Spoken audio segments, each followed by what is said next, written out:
Hello, and welcome back to the channel. My name is Brian Greendahl.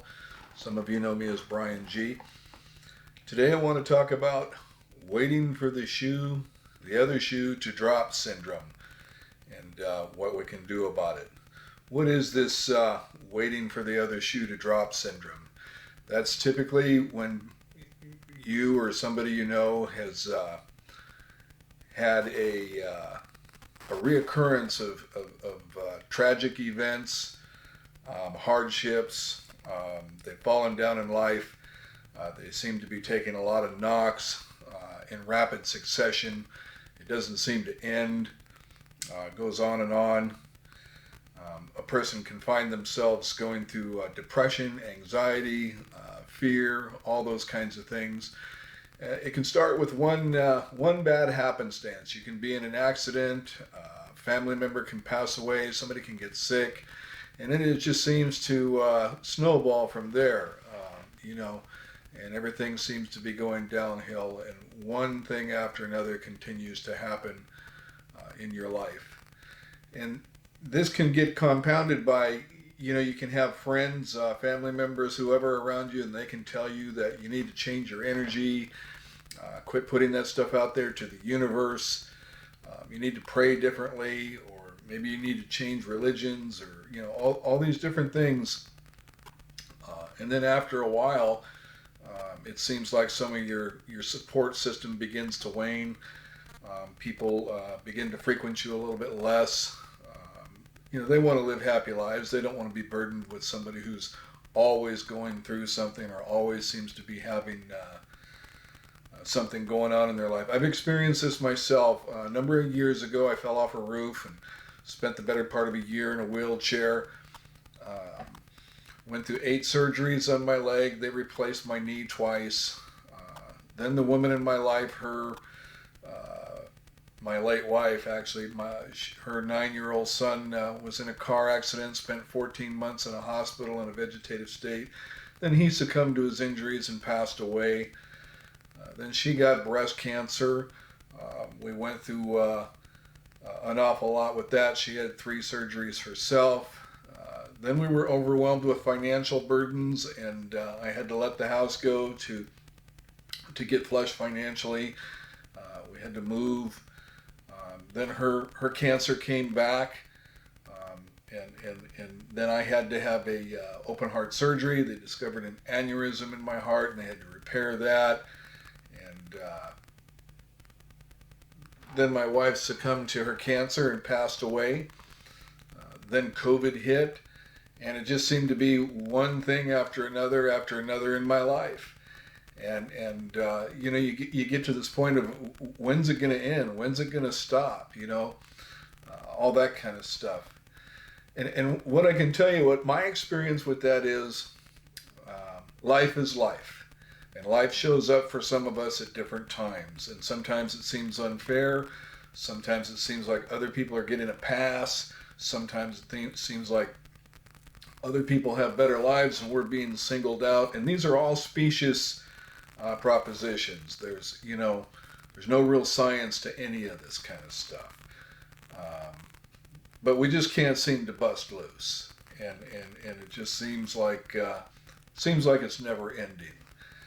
And so what can we do about this? We're scared to go out the house. We're scared to get in the car and go anywhere. We're scared to open the mail. We're scared to open the email. We're scared to answer the phone.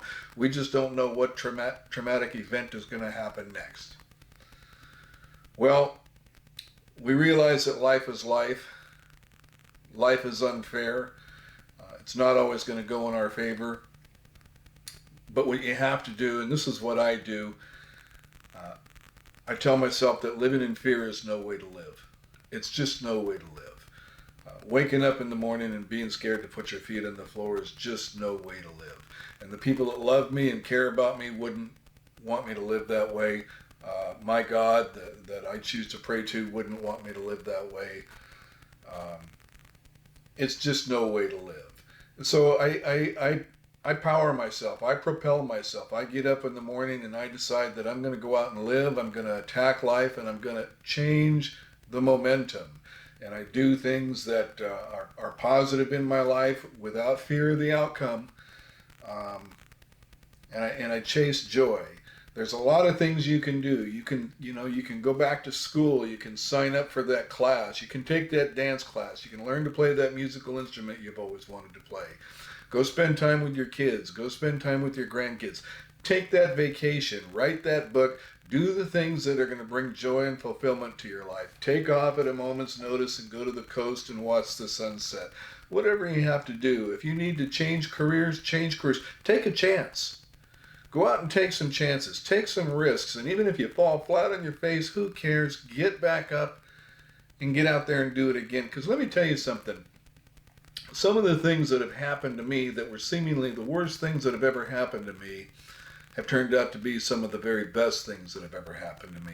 I lost my left arm in a car accident in 1986. And, it was just a real tragic event for me at the time. Lifelong piano player. And here I am,